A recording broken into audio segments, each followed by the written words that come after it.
is going to plan, and the humans are under our control. Once the relics are found, their souls will be ours. Four remain. Seals are nearly gone. They seem to be leading us to the gateway. Of course. The barrier grid. The Queen and the wretched Dream Priest won't be hidden for long. We can smell the fear from Ellen Trackend. We must get back to the Great Wall. The Great One will be pleased.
Welcome to the quest for the Green Ball, Òrdugh Truaillidh.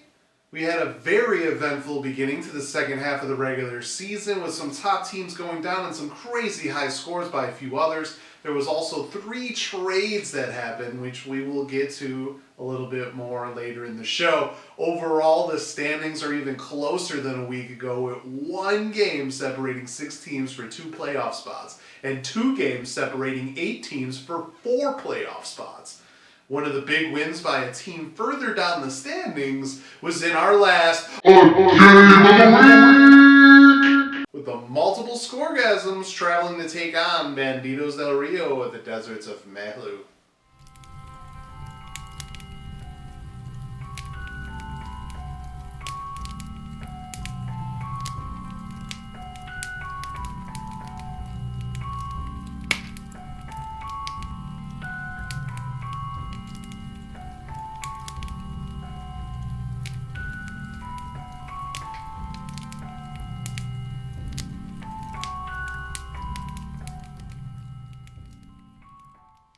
This one was expected to be high scoring, but defenses came to play in the NFL last week with some surprising underperformances by individuals that impacted this game in particular. In the end, it was the multiple Scoregasms picking up the huge 92.88 to 57.44 win. Trevor Lawrence had just the 1 touchdown, but he still ended up outdueling Patrick Mahomes, who was held to just 241 yards. Mahomes also didn't throw a touchdown and had 2 picks in his worst fantasy performance ever. The Scoregasms also had 128 yards from Saquon Barkley and 108 yards by Amon-Ra St. Brown. Jordan Addison was a star again with 82 yards and a score. Jake Ferguson also caught a touchdown. Mike Evans had the lone touchdown for Banditos. As for the 2 highlighted players, they both did well but weren't able to reach the end zone. Adam Thielen had 11 catches for 72 yards for the Scoregasms, and Josh Downs had 7 catches for 72 yards for Banditos. In the end, Banditos severely underperformed and falls to 5-3, holding on to a 1-game lead in the Flatlands of Scale division. The Scoregasms move to 4-4 and are tied with 4 other teams. I just kind of flying at the seat of my pants here. Sometimes the decisions you make affect the result, and sometimes the result is the same either way. So I just try to shake it off and get through each week. Um, I drafted a lot of my team because I figured they would be good towards the end of the year, and I'm just holding on to that hope. But yeah, pretty excited about this win. I definitely needed it. Definitely hoping to get a few more of those before playoff season comes. So I'd like to be right back in it. It's been 6 years since I've gone to a Super Bowl. If you've been in this league for a while, you know that I am often the first seed and often I go out in the first round of the playoffs. So I'm a big chunk of that curse. But yeah, hopefully everybody has a good rest of your season. Excited for this one. Thanks, y'all. The rest of the league results and happenings were also key for many, as we also now have a new #1 squad in the league. Let's get to everything in the best of the rest.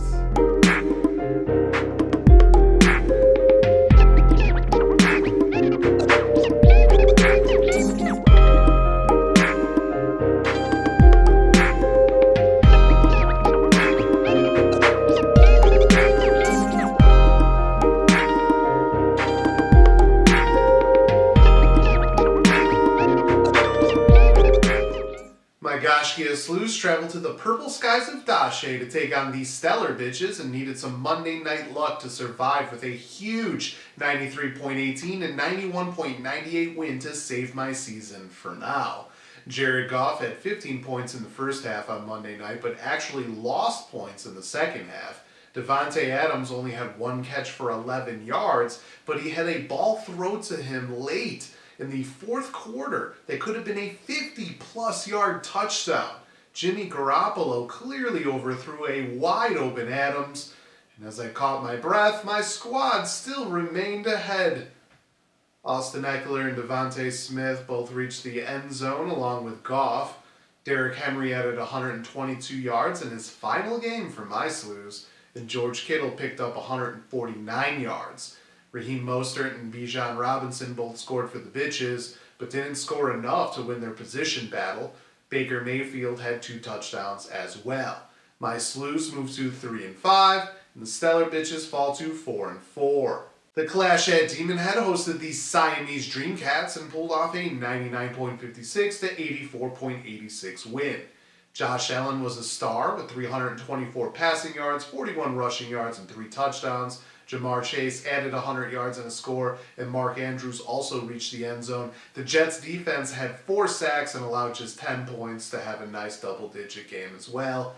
The Dreamcats had a big game by CeeDee Lamb, who had 158 yards and 2 touchdowns, and Kirk Cousins added 2 touchdowns as well before injuring his Achilles.